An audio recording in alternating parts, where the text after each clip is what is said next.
Деньги поступают, не доходят. А я буду называть вещи своими именами, хорошо? Да. Вы были недавно у премьер-министра, я тоже это знаю. А если ты эгоист? Люди помогают. А если ты так эгоист? мы все же эгоисты. А если ты эгоист? Сегодня Абхазский драматический театр, не ассоциируется он с яркими премьерами, с переполненными залами. Завтра наступило скоро, в огороде гул сплошной. Громко воют: ора, ора, есть тут кто-нибудь живой?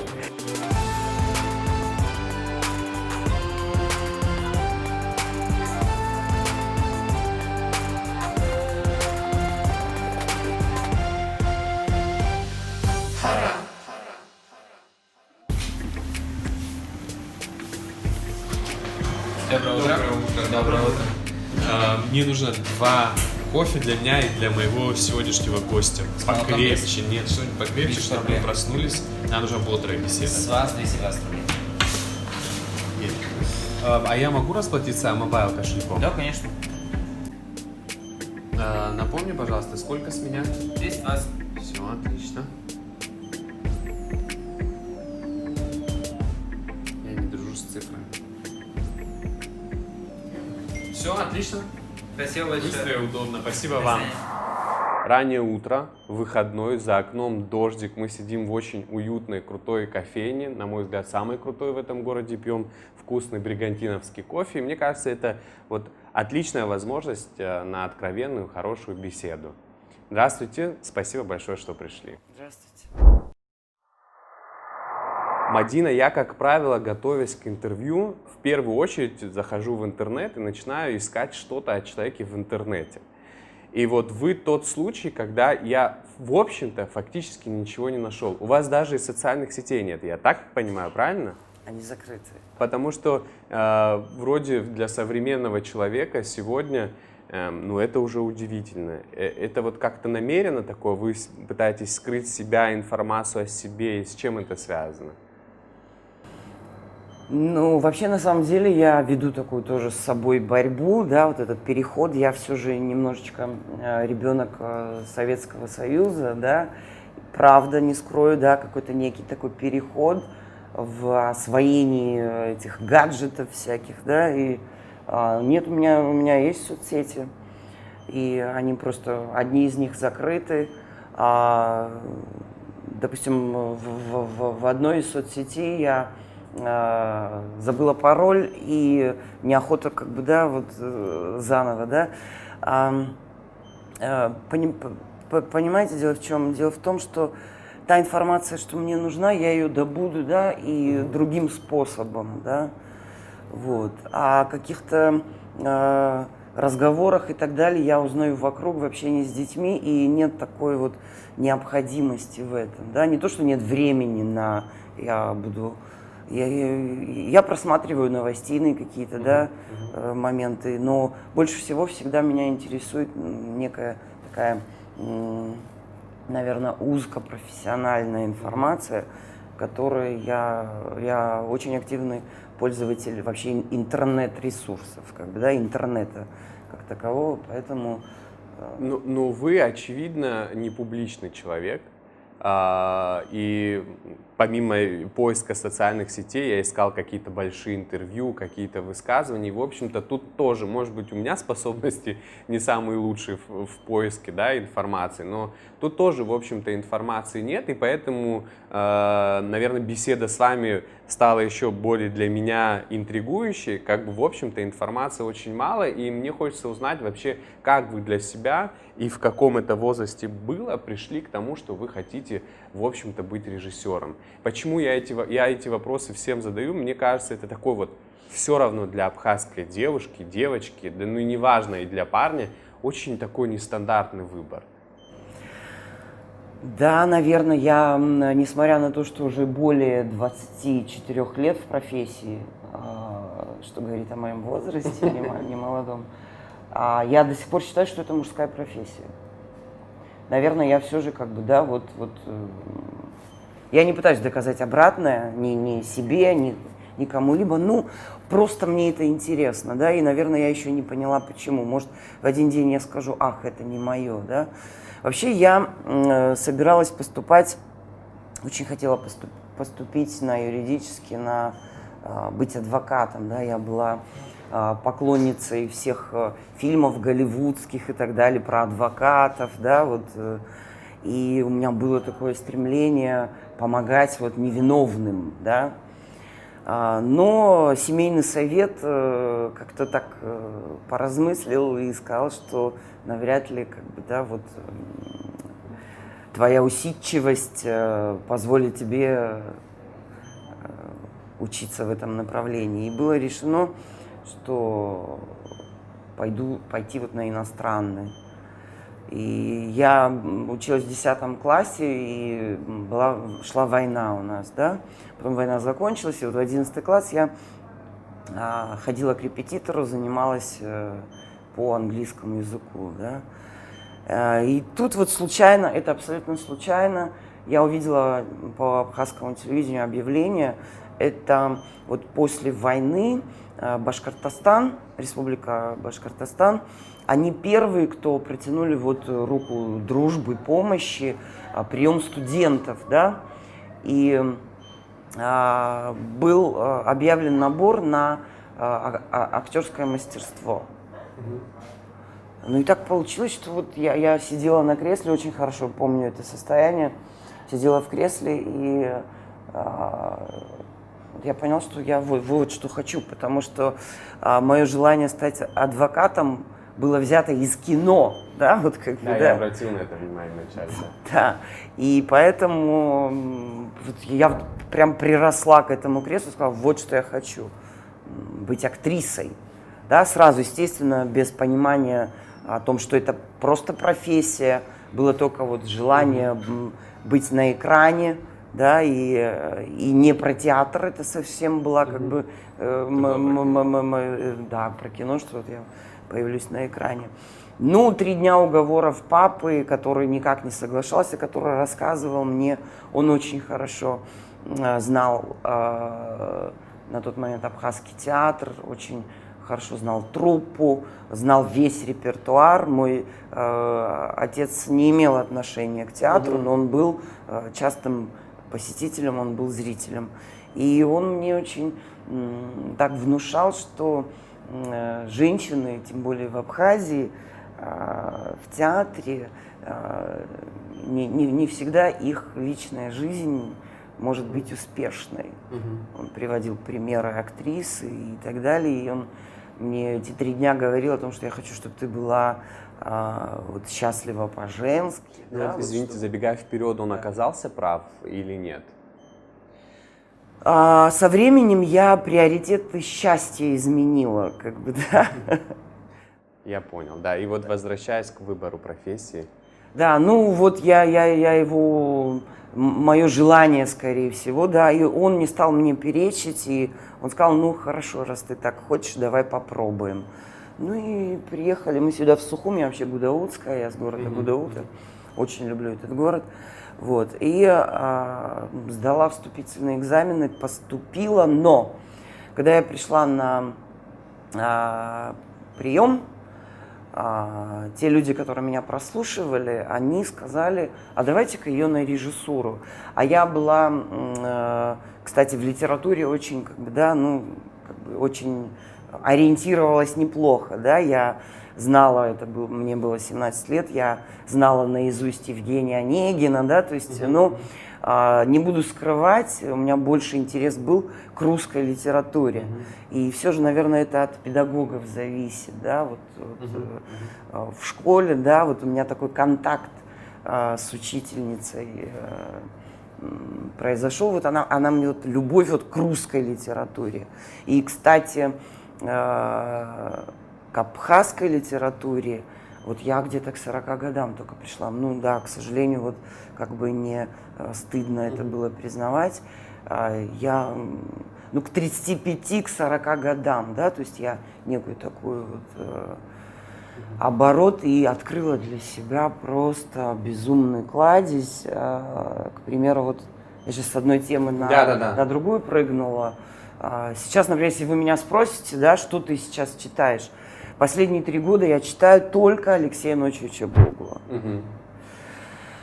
И нужно иметь смелость, я не знаю, будет ли у меня такая смелость, но я бы хотела этот подвиг, этот поступок сделать, да, весь остаток своей жизни посвятить только его произведениям, Да потому что ладно. это такой кладезь, да. Ну вот, то есть вы сами, И- вы готовы прям свой путь режиссерский вот ограничить? Дело в том, что я не готова, я хотела бы, чтобы я стала этим героем.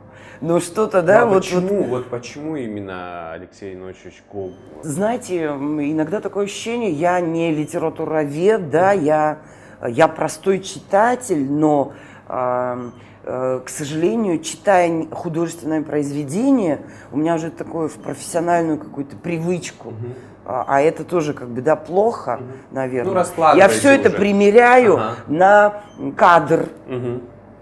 кино, Мгм. на сценическое пространство, да, на какую-то литературно-художественную композицию, да, то есть у меня идет такая уже разбивка, визуализация прочитанного, да, сюжета и подтекстов их, да, вот этих.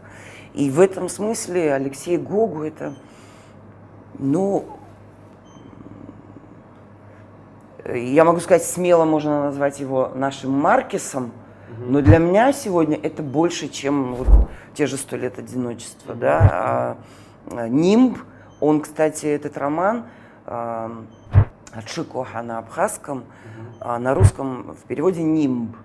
Он не переведен на русский язык, и ни на какой язык, он только на абхазском. Вот «Асду» переведен Да, на русский да. язык.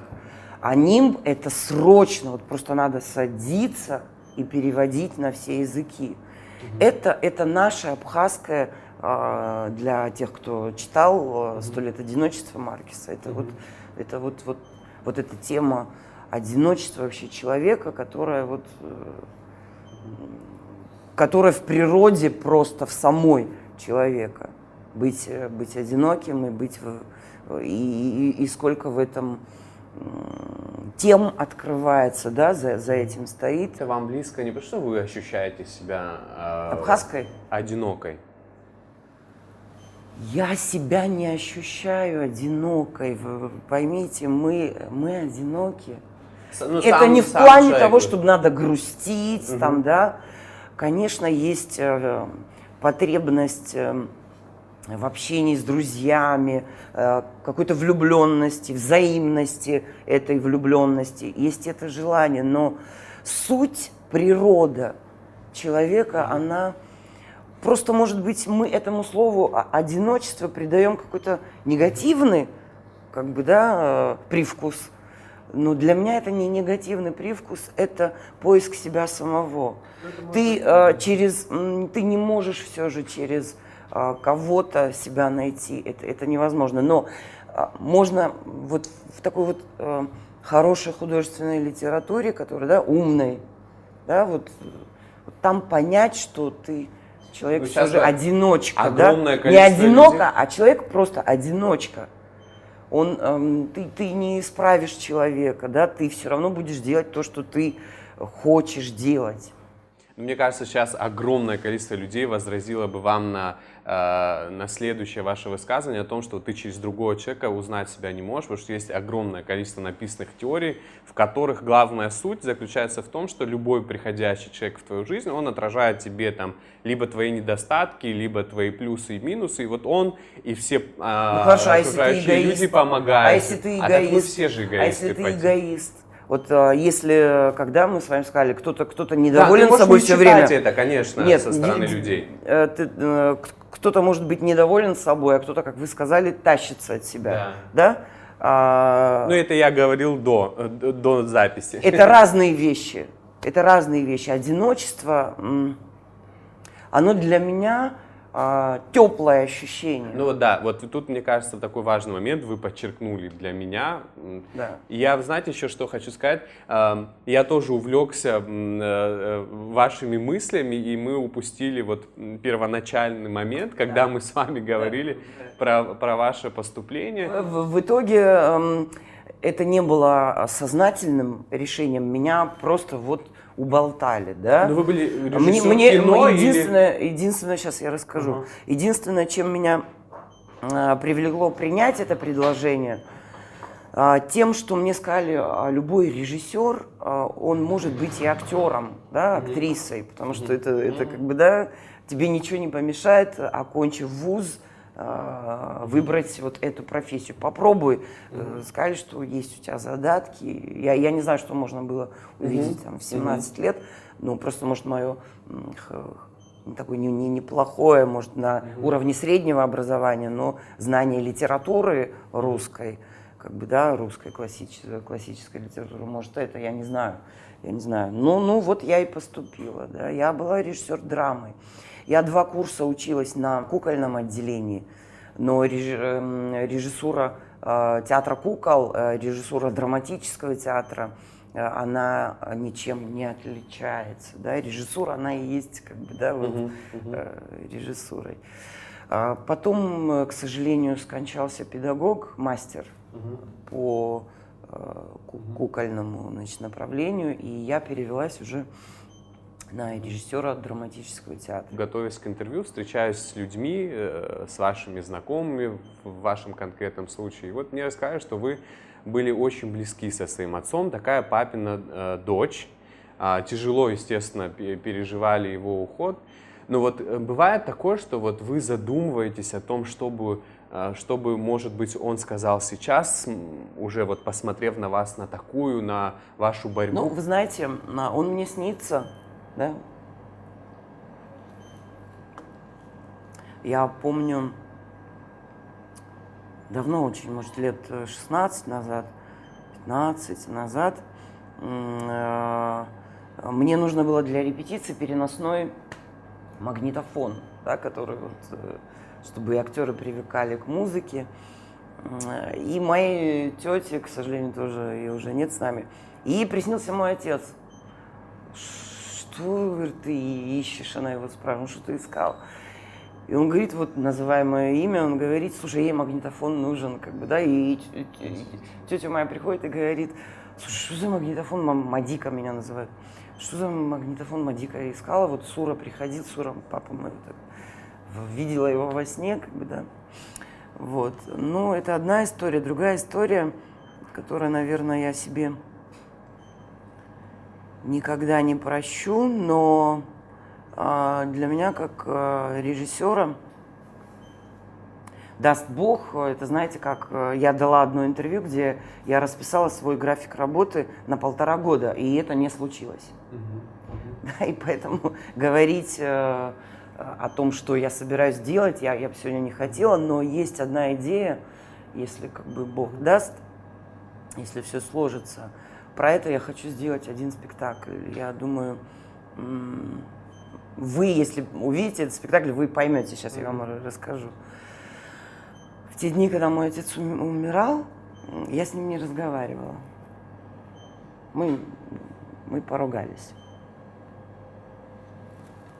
Вот. А он так и не пришел в сознание и так ушел. И вот эта вот злость на себя саму, да, вот как бы, она сегодня уже не... Я скажу сейчас, наверное, циничную вещь, но она меня формирует как, извините, Творца. Как бы, вот как-то так я отвечу. Мы, я имею в виду Хара, конечно, еще и о личном. И вот вы такую вещь сказали о том, что со временем вы изменили приоритеты счастья. Мы говорили, да, о личном счастье. И вот до этого вы говорили о том, что да, любому человеку хочется там любви, взаимности, уюта, тепла. И плюс вы еще, в общем-то, и говорили о том, что и ваш отец для вас этого очень сильно хотел. И вот, получается, мы прослеживаем, да, вот в течение всей нашей беседы, вот речь об этом, не могу не спросить, это вот вы себя заставили поменять приоритеты, или вот на самом деле театр настолько стал частью вашей жизни, что он правда сумел, может быть, заменить какие-то необходимые вещи для обычного человека? Я обычный человек, Ну, да, я с имею в виду не желаниями. творчески Я вас мыслящего поняла, никогда я не- вас поняла, да, но я к тому, что Да. творческие люди не особенные какие-то люди. Это со своими желаниями. И я не знаю, не то, что у меня есть племянники любимые, да, которые вот это мои дети, это мой ген, да, как бы, да, абсолютно. А с возрастом приходит, ты начинаешь дружить с этой жизнью, в чем-то спорить, но дружить. Ну, я, наверное, в каком-то смысле испорченный человек в том плане от обычного человека. Мне надо это все чувствовать, лишение, потеря отца, там, потеря еще кого-то близкого, да, чтобы я потом понимала пьесы, понимаете, чтобы, ну, это надо все принимать. Тут вопрос в какой-то, наверное, смиренности в одной теме, но служение другой, да, то есть вы правы, наверное, в вашем вопросе есть логика, да, наверное, как-то. Я понимаю, вот если говорить о страхах, о ваших личных, вот какой вы бы могли назвать, и не боитесь ли вы вот в контексте этого разговора, допустим, в старости, оказаться в одиночестве. Тогда уже, когда вы, в общем-то, для театра творить не сможете, вы будете, ну вот как вы и говорили, по-настоящему, одна наедине с собой. Ну, дай Бог, чтобы эта старость наступила, да, дай Бог, правда, я себе это желаю. Дай Бог, чтобы моя старость была в здравии умственном, и я думаю, что я найду чем заняться. Куча непрочитанных книг, я не знаю. А сами писать не думали? Писать? Кстати, я писала. У меня написано 5 рассказов, но я их потеряла. Да. Вы даете. Да, я их потеряла во время ремонта, опять же, в театре, да, они у меня не были перепечатаны. И я их потеряла, да. А восстановить не пытались? Нет, это бесполезно. А написать что-то новое, например? Нет, у меня был какой-то период, это было вот в 25, вот до 27 лет у меня был период, у меня даже был такой цикл стихотворений, но все это так сегодня. Да, одно помню. Расскажите. Ну, давайте лично для вас, как бы, да. Тыква толстая растет среди безумных овощей. Обещала, что умрет, не прихватив своих вещей. Думала она, однако, кто же даст ей почернеть? В пуповине вся клоака. Боже мой, ах, офигеть. Завтра наступило скоро, в огороде гул сплошной. Громко воют: ора, ора, есть тут кто-нибудь живой? Тыква молча хохотала, все поленья шли к костру. Праздник тыква обещала. Я же сказала, что умру. Как бы, да, ну это вот. Вы можете даже меня не простить, это в интервью останется. Все, давайте не пойдем знаю, дальше. как бы, да? То есть какое-то такое хулиганство там было, знаете, что там был интерес к поэзии. И я искала рифмы, да, вот ключ, вот, да, мне важны были рифмы. Там, ну, были, конечно, там у меня такого настроенческого характера, там, вот помню, сейчас я прочту вам, помню, там было 4 куплета, но я помню 1. Колышемся, как колоски, надышимся чужой травы, и лепестки, как лоскутки, украсят голые гробы. То есть все у меня было вокруг, вот, да, вот. Вокруг смерти. Да, потому что с чем мы воюем, человек? Не знаю. С этим неизвестным определением смерти. Понимаете? И нам очень обидно уходить. Почему? Почему это все, как бы, да, и... Ну, борьба, я не знаю, любого классика, наверное, это вот борьба вот с этим. Ну, мы все это время ходим вокруг да около Абхазского драматического театра, с которым, как уже очевидно и мне, и, я думаю, нашим смотрителям и слушателям, связана основная Ну, в общем, наверное, ваша жизнь — это театр, которому вы служите. Об этом мы поговорили, пока еще были не включены камеры. Но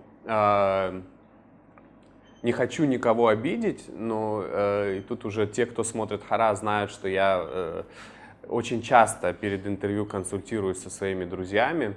Вопрос был мой такой: с чем у вас ассоциируется Абхазский театр? Я хочу, наверное, может быть, ответ разочарует вас, в общем-то, разочаровал и меня, но я с ребятами согласен. Сегодня Абхазский драматический театр, не ассоциируется он с яркими премьерами, с переполненными залами. Сегодня Абхазский драматический театр ассоциируется с конфликтами, с какими-то интригами, которые по большей части, в общем-то, людям неизвестны, но отголоски, как вы прекрасно понимаете, доходят. Почему так? Почему и можно ли это изменить? Понятно, что в одном вопросе и ответе мы это не раскроем, но какое положение Абхазского драматического театра сейчас, после того, как совсем недавно ушел из театра, он был генеральный директор, да, я так понимаю, Надар Джан? Положение сейчас Абхазского театра я бы не связывала с уходом или может быть, я свяжу с приходом, но с уходом никак, да, пока не изменилось. Во-первых, сейчас в стране объявлен карантин, да, до 12 января. Я не знаю, мне сложно говорить на эту тему. Проблема одна, наверное, я все же, то, что говорила перед записью, наверное, я это скажу. Это некая такая борьба поколений, наверное же, все же, да. Понимаете, идет борьба за некую такую преемственность руководящих должностей, но преемник может быть, а его может и не быть в художественном смысле этого слова, понимаете? И искусственно, подгонять непринятие, искусственно, опять же, непринятие другой точки зрения, другое видение, как должно быть, или же пусть это будет, пусть мы, допустим, помоложе, кто ошибаемся в своем видении, но пусть это будут наши ошибки и неспособность простить или принять эту точку зрения старшего поколения. Я думаю, что что-то вокруг этого. Давайте поговорим так. Конфликт в Абхазском драматическом театре является причиной того, что театр, мы не можем его назвать прям местом притяжения. А что думаете вы? Я думаю, что наверняка нашим слушателям интереснее узнать ваше мнение и мнение изнутри, но как происходит со стороны, наверняка творческому процессу какие-то интриги, какие-то разбирательства и выяснения отношений мешают. Хотя бы на примере того, что за 2 недели до премьеры вы отменили свой спектакль. Если я не ошибаюсь, перед этими забастовками, о них мы говорить не будем, что много было написано, но это же все, все. Были репетиции, была работа. Но вы отменяете премьеру спектакля, и все. Это же все, застопорился творческий процесс. Смотрите, что касается выпуска моих спектаклей, да, не считая промежутка с 14 по 18 год, а я служу в театре с 2001 года, все это время, это же постановка спектакля, ты не просто приходишь с актерами, пьесу ставишь. Нужно одеть, обуть, купить реквизит, да, сделать этот реквизит. То есть некие такие финансовые, да, то есть затраты нужны спектаклям. В этом смысле, в постановочном плане, я постоянно сталкивалась с проблемой недофинансирования, хотя свыше с Министерства культуры субсидии поступают, деньги поступают, а на месте уже, я не знаю, директор или кто... Деньги поступают, не доходят. Вы говорите, а я буду называть вещи своими именами, хорошо? Да, да. И этот, случай, он не исключение, да, то, что перед забастовкой, вы говорите. Есть, к сожалению, нет ровного отношения ко всем, да. Есть выпестывание одних фигур. И как бы, да, есть звездный состав, скажем так, а есть вспомогательный состав. То есть это так озвучивается, да, это так оно так не должно быть, и это не так. Но идет кто в общем лучше. Я считаю, не надо разделять Абхазский театр. У каждого поколения есть свое место, и места хватит всем, да, и надо как-то примириться уж с тем, что есть и другое поколение, которое со своим видением, как бы, да, но это примирение с тем, что не мы, а кто-то другой, этот переход очень сложно переживается некими, к сожалению, иногда людьми, которые занимают руководящие должности. Все-таки спектакли были. Они были, какие-то примеры были. В общем-то, мне кажется, исходя, если щупать, да, в массах... Какой период вы имеете? Дом Бернарда Альбы был. Это был период как раз с 14 до 18 год. Носороги 16 были. премьер было за 4 года. Угу. Сегодня Абхазский театр за 2,5 года одна премьера. Да? Ну да, я как раз об этом и хочу поговорить. Наши старшие люди, актеры, когда такого рода пошел разговор, сказали, главное не количество, а качество. Да, судить зрителю, наверное. Но зритель, я об этом и хочу сказать, особо-то и не доходит до Абхазского драматического театра. Я был на одном спектакле, честно уж не помню, это было давно, нас было 3 коллеги в зале, грубо говоря. То есть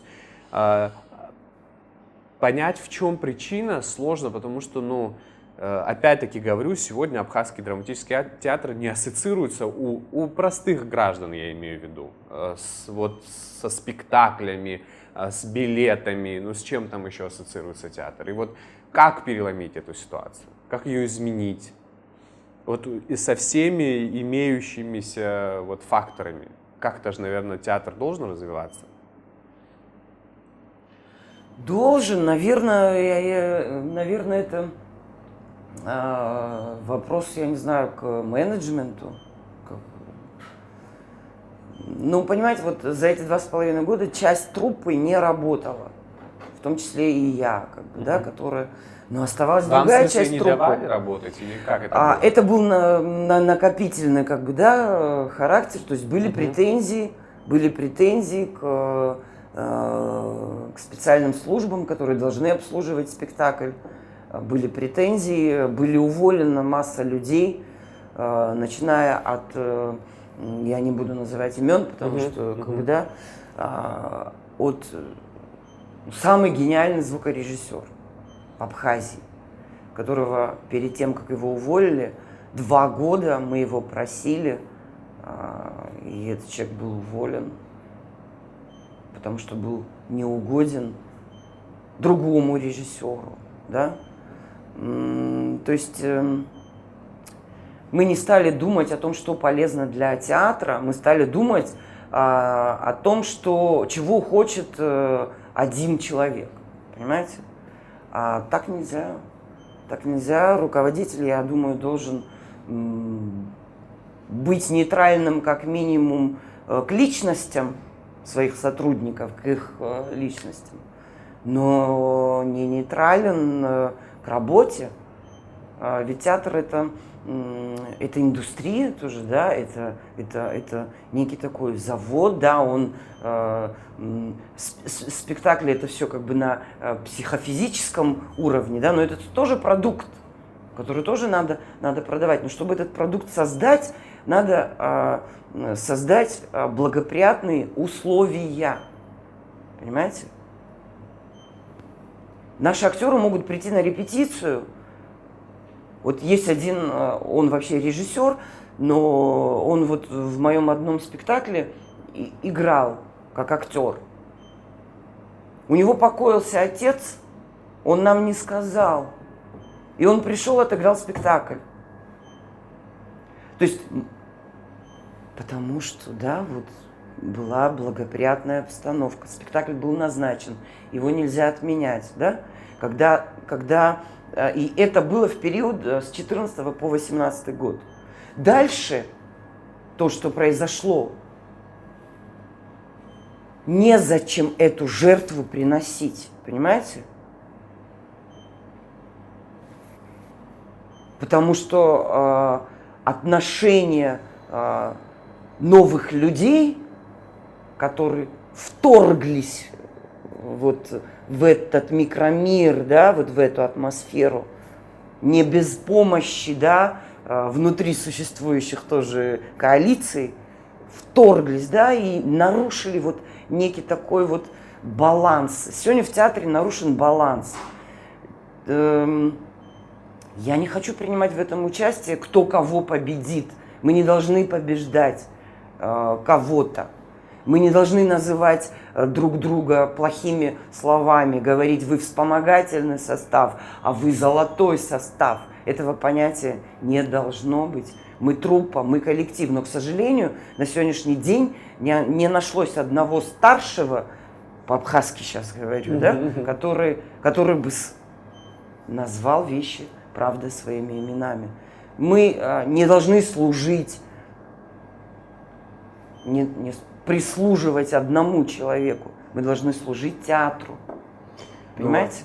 А вот есть вот, да, сейчас многие, наверное, скажут такие громкие слова и так далее, и так далее. Да я готова покинуть театр. Больно будет, как бы, да, но при этом понимаю, что присутствие мое и тех людей, с которыми я, это шанс балансировать театру, понимаете? Иначе будет какой-то перевес. Если бы театральный конфликт носил характер художественного уровня спектаклей того или иного режиссера, художественных целей, задач вообще театра, да я была бы счастлива. Кто не хочет услышать от старших коллег какие-то пожелания, пусть это будет критика, но я подумаю, да, со мной это в театре нет. В этом театре приходится выживать. А выживая, очень сложно что-то создать. Понимаете? Почему мы должны трудиться в театре, как на военных позициях? Когда театр это про любовь, понимаете? Вот без любви ничего не построится. Понимаете, без взаимного, как минимум, уважения. Вот есть вот в этом конфликт. К сожалению, это не конфликт, но профессиональный. Опять же, повторюсь, о художественных целях театра. Не про это конфликт. А конфликт про... Это уже межличностный конфликт. Не межличностный, а про административные ресурсы. Это вот те самые деньги, которые выдавались, не доходили. Это деньги, это возможности давать интервью, да, быть на виду, возможности самопиара, да, вот поездок каких-то, да, вот. Ну, сейчас я не буду притворяться, что я не понял, о ком идет речь. Один из людей, о ком идет речь, это бывший директор театра Надар Чанба, я так понимаю, его нет. Нет, я не о нем. Ну вот, хорошо. Я не о нем. Он ушел, о причинах говорить, наверное, справедливее будет с ним. С вами я о причинах его... Он сказал, что он ушел по собственному желанию. Опять-таки, город маленький, страна маленькая, и очень вокруг именно ухода Надара Чанба тоже очень много разных слухов, и, в общем-то, не хочу декларировать слухи, поэтому... Нет, я не буду эти слухи никак комментировать, их, наверное, правда много, но я хочу сказать, что Шекспира в Абхазском театре читают. Это вот вы комментируете его интервью, в котором он сказал, что в Абхазском театре не цитируют Шекспира. Надо уважать свой коллектив, какой бы он ни был. Какого бы образования люди не были. Я, например, считаю, что люди, окончившие наш вуз, АГУ, да, Это потрясающий вуз. Потрясающий просто. И эти люди получили очень хорошее образование. И вот я понял. на мой взгляд, нельзя, как бы, да? Надо, понимаете, очень легко поломать, а вот строить тяжело. Понимаете? Вот сейчас этап, когда надо строить. Придя в любое вообще учреждение новым начальником там, или директором, или кем угодно, нельзя ломать ту структуру, надо ее изучить, понимаете? И... в общем, директор сменился. Нет, не сменился, еще не назначен нам. Да, то есть Натар Чанба ушел, не назначен.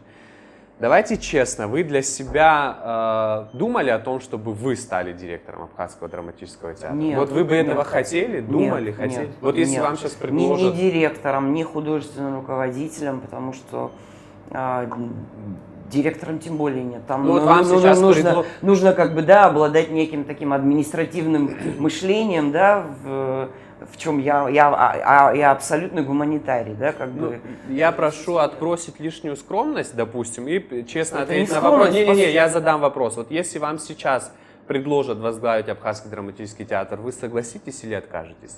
Если не хотите отвечать на вопрос... Гипотетически, наверное, это возможно, гипотетически, как, я не знаю, художественное руководство, да, но не дирекция, никак не дирекция. Нет. Прослужив с 2001 года в Абхазском драматическом театре, кого вы тогда видите, может быть, руководителем Абхазского драматического театра, который служил бы Да, я об этом, мы говорили об этом и с министром культуры, об этом человеке. Вы были недавно у премьер-министра, я тоже это знаю. Слушайте, да, я была у премьер-министра. Это вот причина, по которой вы ходили? Да, конечно. Да, я называл этого человека. Это человек по показателям всем, как бы, да, человек, который с функцией директора театра справился. Не хотите называть пока, я преждевременно. Это человек, который уже работал, да, с 14 по 18 год. Любая документация, было 5 проверок в этот период, да, и динамика роста посещаемости зрительской была колоссальная. Было 16 премьер. Вы представляете, что такое 16 премьер за 4 года? И 4 неполных года. Это очень много. Это очень много. Это с нуля, да, то есть как бы в отсутствии художественного руководителя, 2 режиссерами было выпущено 16 спектаклей с помощью этого директора. И вы получили понимание со стороны руководства страны?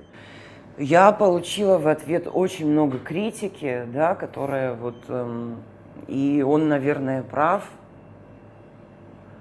Он не стал говорить там, вы хорошие, а вы плохие. Он как государственник, да, как чиновник, он озвучил общую проблему, которую надо решать. И этот ответ меня удовлетворил. Хотя, как бы, да, я просто, это был какой-то такой порыв. Я просто сидела за компьютером, у меня столько вопросов накопилось. А кто же мне ответит, как не, как бы, да, вот. Ну и просто пошла испытать судьбу, как бы, да. Ну, человек принял, и очень спокойно, в такой спокойно рациональной обстановке, абсолютно в логическом неком таком раскладе, да, он описал свое видение разрешения конфликта. Я с этим видением согласна, но оно еще не претворено в жизнь. Посмотрим, что будет. Ну, это был мой как раз вопрос, но в 2 словах, какой-то выход из кризиса. Это кризис. И какой вы видите выход из сложившегося кризиса? Хотя бы первые шажочки. Ну, для начала надо уже, наверное, назначить директора. Для меня вообще большой ошибкой, я это называю, может, и не имею права, но реструктуризацию устава, правления театром, да, вот что произошло в 2018 году. Устав Абхазского театра до 2018 года включал в себя две руководящие должности. Это директор и художественный руководитель.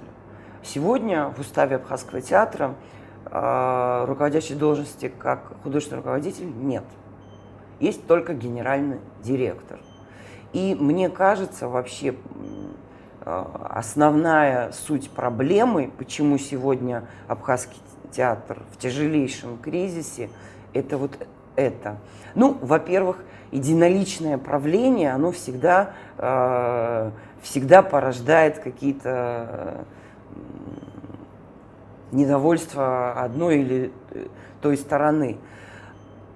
А в театре должен быть художественный руководитель.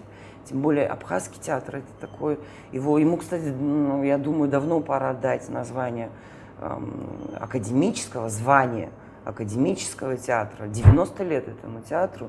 И он, как никакой другой театр, я думаю, у нас 4 театра в республике. Да, у нас 4 театра. Я не знал. Да, а вы сколько думали? 2. 8? 2. Я думал 2. Которые из них? 3. Молодежный, Да. Абхазский Да, есть драматический, еще русский Творческий театр. Вот, да, это Творческий театр. Точно. Да. Абхазский театр, мне кажется, нужно сохранить в традиционном виде правления. Художественный руководитель и директор, да, то есть им нужно найти вот некий тандем вот этих двух людей. Без тандема вот этих двух руководящих очень сложно будет, да, вот как бы дальше развивать. Это в идеале, конечно, я говорю. Да, сегодня, наверное, нельзя ставить на руководящую должность человека от одной коалиции людей или там от другой, как бы, да, вот это будет рождать недоверие и так далее, да. Как я не знаю, как поступит Минкульт, как я поняла, устав не будет пока меняться, да, но самая главная проблема — нужно менять устав. Это как в стране, да, есть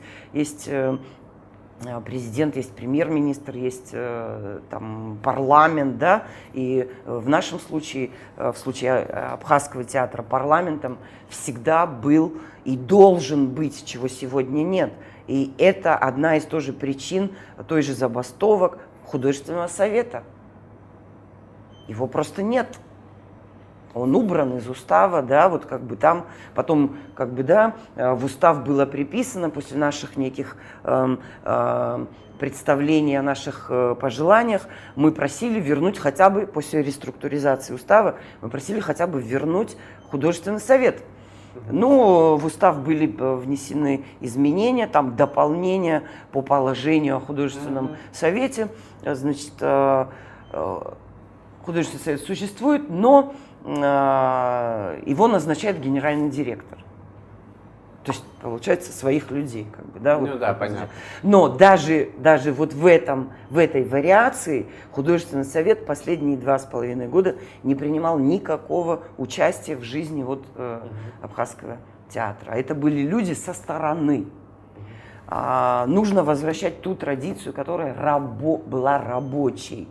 Художественный совет выбирается среди коллектива внутри, то есть тайным голосованием коллектив творчески голосует и выдвигает своих вот как бы, да, и изнутри ты реагируешь на каждую проблему, там директор что-то не то сделал, там не додал, там или художественный руководитель что-то опоздал на репетицию, ты ему как бы, да, вот напоминаешь. Вот некую, вот эта система правлением театром, вы знаете, вот вы говорите, многие говорят, вот я спрашиваю, многие еще говорят, что Абхазскому театру нужен кнут.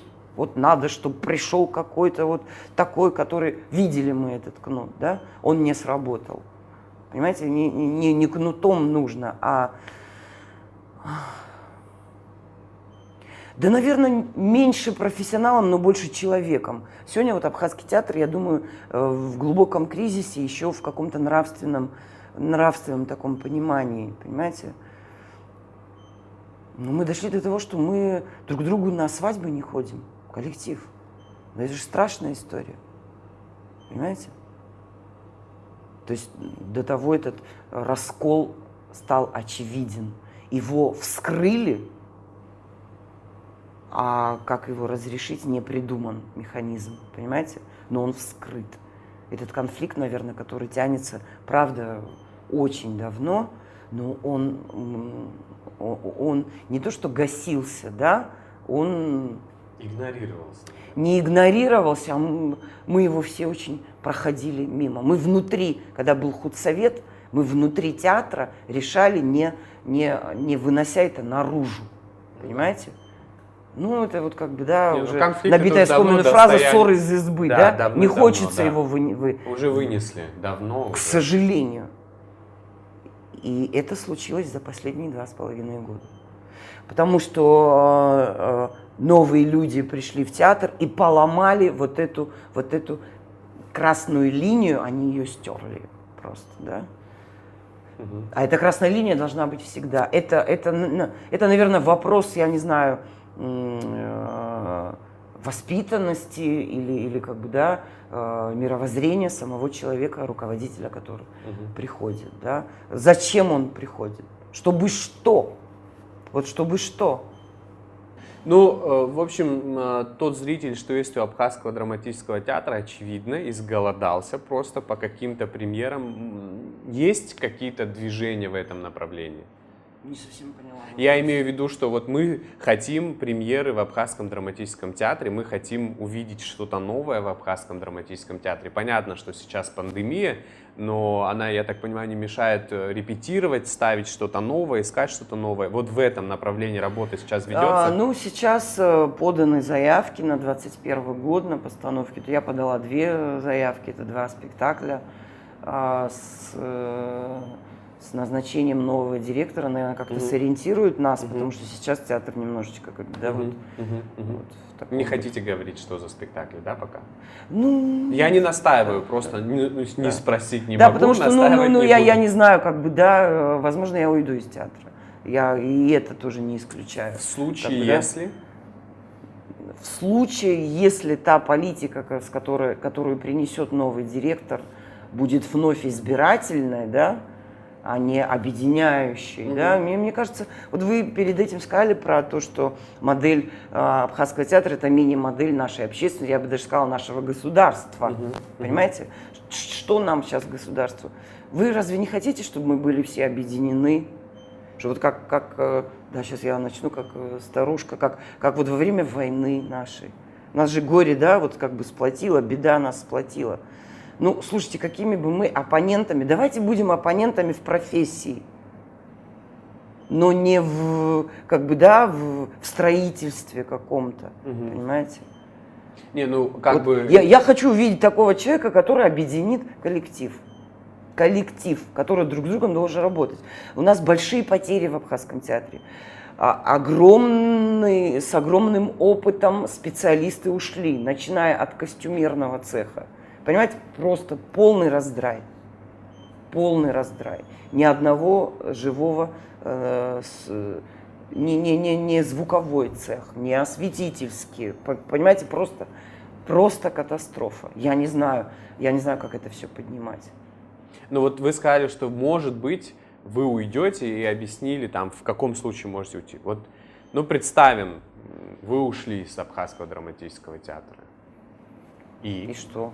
Ну вот куда? Где вы себя видите? Куда вы пойдете? Кино снимать? Будете там, я не знаю, в Русский драматический театр, в Молодежный театр, в Скворчельский театр? Не возьмут Вообще... меня никуда. Как бы, да, ну... Нет. Но я, опять же, да, вот, да, давайте как бы, да, на эту ну тему... вот интересно, да. конечно, где вы себя? Вы почти 20 лет служили. Наверное, это будет Алексей Ночич Гогу, да. Я уже начала писать сценарий, просто мне нужно будет уже кому-то показать это, да, вот. Хотелось бы снять кино, наверное, многосерийное, не сериал, а все же, как бы, да, художественное кино вот как раз по роману «Нимб» от Шипаха. Это такая киношная вообще история. возможно, туда куда-то, да, то есть, ну, и вы знаете, мне не бывает вообще скучно, как Вот бы, да. вы не задумывались, вот вы сейчас сказали и навели меня на мысль о том, что Абхазский драматический театр отчасти, может быть, лично вам, как Мадине Аргун, как режиссеру, мешает идти по какому-то другому пути режиссерскому. Вот вы сейчас сказали, у вас есть цель, ну, как бы есть видение какого-то завтра, да? Вот не задумывались о том, что... Нет, вот оно он- завтра, оно такое, оно больше творческое, да, я не понимаю, где взять на это денег, понимаете, это больше вот как бы, да, вот работа над собой, как бы, да, больше, над созданием сценария, это все, это творческий такой процесс. Дальше где это реализовывать, как? Понимаете? Как что? Я в конечном итоге, конечно же, я упрусь в точку... Деньги. Да, да. А так мне с самой собой как бы вот тоже не Ну, несмотря на то, что вы понимаете, что упретесь, да, в финансовый вопрос, вы сценарий уже пишете. Значит, надежда в вас, она очень даже такая окрепшая. Ну, как бы, да. Ну, сначала надо, кстати, пообщаться с самим Алексеем Ночевичем, он еще не в курсе. Хотя у него есть произведение, рассказ «Илана» называется. Там, значит, женщина потеряла сына, он погиб в аварии. Вот. И я один период хотела поставить в Абхазском театре пьесу, сделать из рассказа инсценировку и пьесу. И тогда он мне позволил, я с ним общалась, он сказал, пожалуйста, но как бы, да, это вот не удалось как бы сделать. Вот. Ну, вот, Ну, я сейчас, вот сейчас у меня Google, да, вот как бы. вот вы пытались, кому-то ходили для того, чтобы вам как-то помогли, я не знаю, Совсем не найти умею этого финансы? делать, не умею этого делать, но иногда приходится. По прошлому, как бы, да, приходится, но не умею, конечно, этого делать. Всегда лучше, если за тебя кто-то. Ну Тоже да, это как бы, сложный да? момент, Да, конечно, да, сложный да. момент. Есть в этом некий такой вот. Для меня сложный барьер вот этот как бы перейти. Нет, я делаю сейчас, кстати, я снимаю фильм, он полудокументальный, Для Всемирного полухудожественный. Абхазо-Абазинского Да, конгресса. Ага. да, мы делаем очень интересную историю, по крайней мере, творчески мы вовлечены. Я надеюсь, что и результат будет таковым, как бы, да, что будет интересно его посмотреть. То есть всегда что-то находится, знаете, чем себя занять, где себя применить. И так что... Ну, мы много говорили о театре, мы говорили о вас, мы говорили о прошлом, чуть-чуть проанализировали будущее. И долго, по-моему, уже мы И мне говорили. хочется, знаете, Да. что вот в завершении нашей сегодняшней встречи просто узнать, какое наследие хотела бы после себя оставить Мадина Аргун.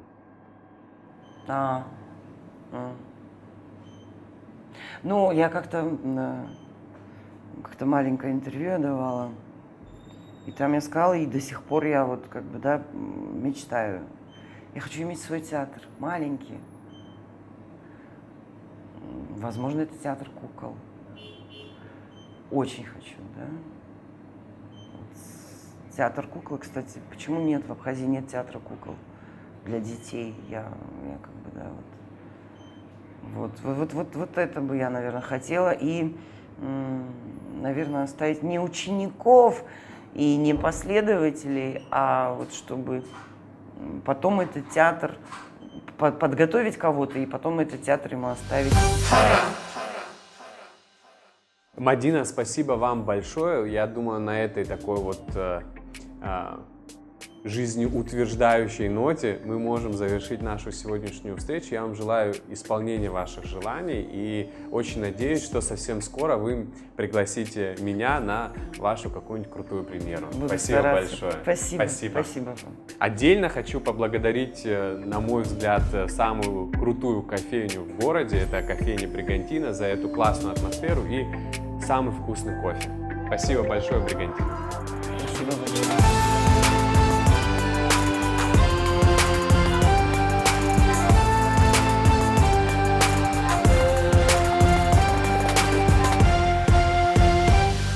Hara.